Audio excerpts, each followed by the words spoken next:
12 साल पहले अचानक एक नाइनटेल फॉक्स विलेज में आ गया। वो बहुत ही शक्तिशाली था। वो अपने ताकत से पहाड़ों को तोड़ सकता था और सुनामी भी ला सकता था।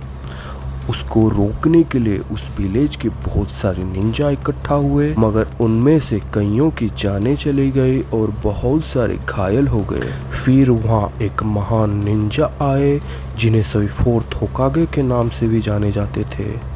उन्होंने उस नाइनटेल को उसी दिन पैदा हुए एक बच्चे के अंदर सील कर दिया, लेकिन ऐसा करते हुए वो खुद भी मर गए। उस बच्चे का नाम था नारुतो।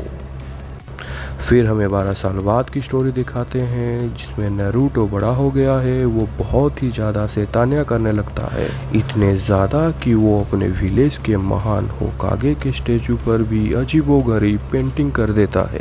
उससे परेशान होकर विलेज के लोग लॉर्ड होकागे के पास शिकायत लेकर जाते हैं। लॉर्ड होकागे, नारुतो हमेशा की तरह शैतानियाँ कर रहा है। उस विलेज के निंजा नारुतो को पकड़ने की कोशिश करते हैं, पर वो लोग उसे पकड़ नहीं पाते क्योंकि नारुतो एक ट्रिक से दीवार में छुप जाता है। तभी उसके निंजा एकेडमी के क्लास के टीचर इरुका सेंसे वहां आ जाते हैं। वो नात्सु से कहते हैं कि तुम यहाँ क्या कर रहे हो, तुम तो अभी क्लास में होने चाहिए। इसके बाद वो नात्सु को वापस क्लासरूम में लेके जाते हैं। नात्सु बंधा हुआ होता है। ऐसे अचानक से टेस्ट के बीच में से चले जाने की वजह से वो नात्सु को बहुत डांटते हैं। नारुतो को वजह से उसके साथ साथ सभी स्टूडेंट्स को दोबारा टेस्ट देना पड़ता है। उस दिन ट्रांसफॉर्मेशन जुत्सु का टेस्ट होता है। इस टेस्ट में किसी और के रूप में बदलना होता है। सबसे पहले जो स्टूडेंट आती है उसका नाम होता है साकुरा हारुनो। वो हमारे इरुका सेंसे के रूप में ट्रांसफॉर्म हो जाती है। वो उस टेस्ट में पास होने के बाद बहुत ही खुश हो जाती है और हमें पता चलता है कि उसके अंदर एक और साकुरा है जो कि पास होने के बाद झूमने लगती है। उसके बाद जो स्टूडेंट आता है उसका नाम होता है सासुके उचिहा। उसे क्लास में सब लोग पसंद करते हैं क्योंकि वो क्लास का टॉपर होता है। इसके बाद वो भी इरुका सेंसे में ट्रांसफॉर्म हो जाता है और वो भी पास हो जाता है। फिर बारी आती है नारुतो की। नारुतो की वजह से सभी को दोबारा टेस्ट देना पड़ता है, इसीलिए सभी उससे काफ़ी नाराज होते हैं सिवाय इस लड़की के। इसके बाद नारुतो ट्रांसफॉर्म होता है, पर वो बहुत ही खतरनाक रूप में ट्रांसफॉर्म होता है। उसे देख के इरुका सेंसे के नाक से खून आ जाता है, जिसके बाद इरुका सेंसे उसे बहुत डांटते हैं। फिर क्लास ख़त्म हो जाने के बाद वो नारुतो से होकागे के फेस स्टेचूस पे बने पेंटिंग को साफ करवाते हैं। इरुका सेंसे कहते हैं बिना इसको साफ किए तुम घर नहीं जा सकते। तो नारुतो कहता है कि मुझे परवाह नहीं, वैसे भी घर में कोई मेरा इंतज़ार नहीं कर रहा। इसके बाद इरुका सेंसे कहते हैं ये सब जल्दी से साफ कर लो तो मैं तुम्हें रामेन का ट्रीट दूंगा। इसे सुन के नारुतो बहुत ही खुश हो जाता है और वो जोर से चिल्लाते हुए कहता है कि इसे मैं जल्दी से साफ कर लूँगा। इसके बाद हम देखते हैं कि जिसमें वो दोनों एक जगह रामेन खा रहे होते हैं। तो तभी इरुका सेंसे नारुतो से पूछते हैं कि आखिर तुम महान होकागे के स्टेचूस पर पेंटिंग्स क्यों बनाए, क्या तुम्हें नहीं पता कि होकागे कौन है? तो नारुतो कहता है कि मुझे पता है, होकागे वो बनते हैं जो विलेज के सबसे अच्छे निंजा होते हैं। एक दिन मैं भी सबसे बढ़िया होकागे बनूंगा और विलेज के सभी लोग मुझसे बातें करेंगे और मेरी इज्जत भी करेंगे। फिर वो इरुका सेंसे से रिक्वेस्ट करता है कि क्या मैं कुछ देर के लिए आपका हेडबैंड ले सकता हूँ।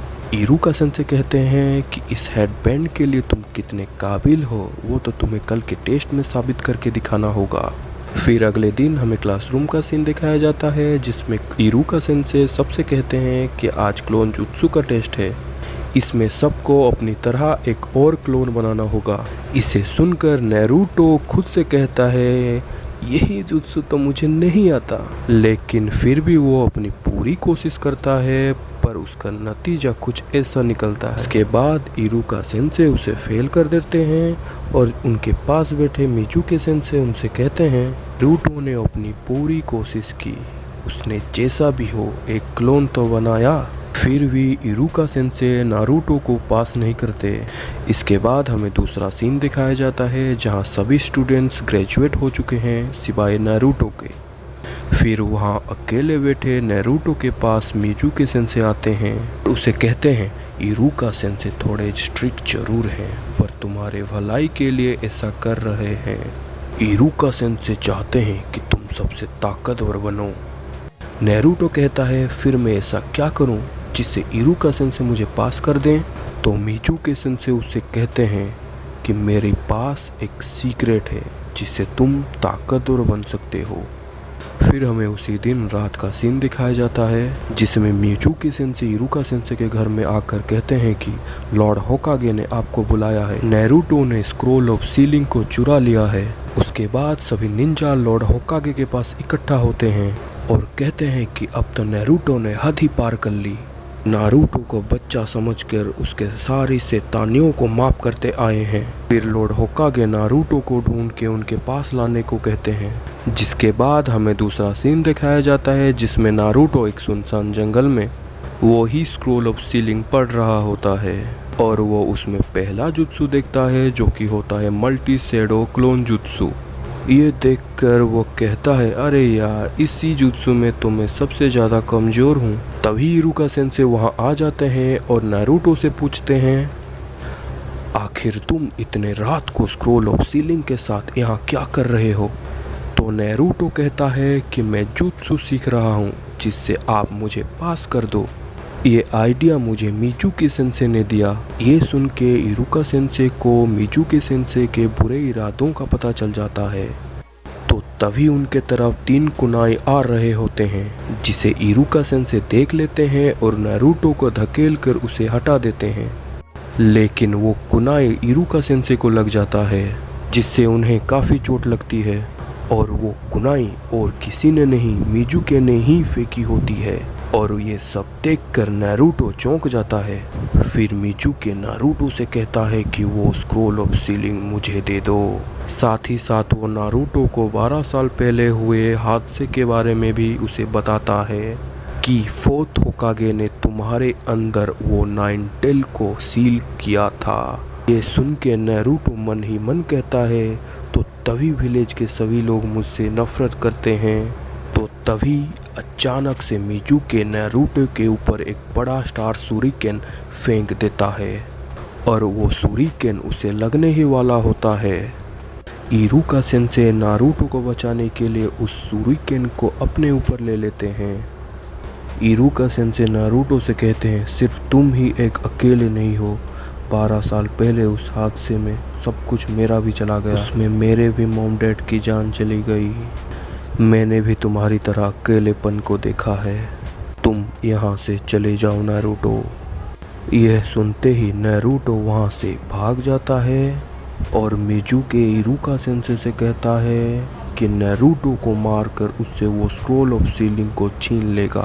तभी हमें एक दूसरा सीन दिखाया जाता है जिसमें नारुतो पेड़ के डालियों के सहारे भाग रहा होता है। पीछे से इरुका सेंसे आकर नारुतो से कहते हैं वो स्क्रोल ऑफ सीलिंग मुझे दे दो। मिजुके उसी स्क्रोल के पीछे पड़ा है पर नारुतो उनकी बात नहीं मानता और उन पर हमला कर देता है और वो दूर जाके गिरते हैं। तभी हमें पता चलता है कि वो इरुका सेंसे थे ही नहीं, वो तो मिजुकी होता है जिसने इरुका सेंसे का रूप ले लिया था। स्क्रोल को नारुतो से लेने के लिए मिजुके नारुतो से पूछता है कि तुम्हें कैसे पता चला कि मैं इरुके नहीं हूँ। तो हमें पता चलता है कि नारुतो के रूप में वहाँ इरुके सेंसे होते हैं और उन दोनों से थोड़ी दूर एक पेड़ के पीछे नारुतो उन दोनों की बातें सुन रहा होता है। तब मिजुके इरुका सेंसे से पूछता है कि आखिर क्यों तुम उस लड़के को बचाना चाहते हो। सारे विलेज के लोग उसे नफरत करते हैं। इरुके तुम भी जानते हो कि उसके अंदर वो शैतान है जिसने तुम्हारे मॉम डैड को मारा है। इरुका सेंसे उससे कहते हैं हाँ मैं नफरत करता हूँ पर नारुतो से नहीं मगर तुम्हारे जैसे शैतानों से। नारुतो भी बाकी लोगों की तरह है और साथ ही साथ वो मेरा खास स्टूडेंट भी है। उनकी बातें सुनकर नारुतो के आंखों से आंसू आने लगते हैं और तभी मिजुके इरुका सेंसे से कहता है मैं तो पहले नारुतो को मार के उससे स्क्रोल लेना चाहता था मगर अभी लगता है सबसे पहले तुम्हें ही रास्ते से हटाना होगा। ऐसा कहते हुए वो उनके तरफ हमला करने के लिए बढ़ता है। तभी हम देखते हैं कि नारुतो वहां आकर मिजुके के मुंह पर अपने घुटनों से मार देता है और बहुत ही गुस्से से कहता है, खबरदार मेरे सेंसे को हाथ भी लगाने की कोशिश की तो तुम्हारा अंजाम बहुत बुरा होगा। और मिजुके उससे कहता है, मैं तुम्हें बस एक ही मुक्के में ढेर कर सकता हूँ बच्चे। और तभी नारुतो कहता है, मल्टी शैडो क्लोन जुत्सु। और नारुतो एक नहीं उसके कई सारे क्लोन बना लेता है। यह देखकर इरुका सेंसे मन ही मन कहते हैं, ये सिर्फ क्लोन नहीं है, ये उनकी हार्ड कॉपीज हैं, ये तो एडवांस निंजुत्सु है। और फिर नारुतो के सभी क्लोन मिलकर मिजुके को इतना मारते हैं कि उसकी हालत खराब हो जाती है। इरुका सेंसे मन ही मन कहते हैं, नारुतो हम सबसे अलग है, शायद एक दिन वो सबसे ताकतवर होकागे बनेगा। फिर वो नारुतो को अपने पास बुलाते हैं और आखिरकार उसे वो हेडबैंड दे देते हैं। साथ ही साथ वो कहते हैं, मुबारक हो नारुतो, तुम पास हो गए हो, अब तुम भी एक निंजा हो। एक निंजा का सफर बहुत ही मुश्किल भरा होता है, लेकिन तुम कभी हार मत मानना। इसे सुन के नारुतो इतना खुश हो जाता है कि उन्हें बहुत जोर से गले लगा लेता है।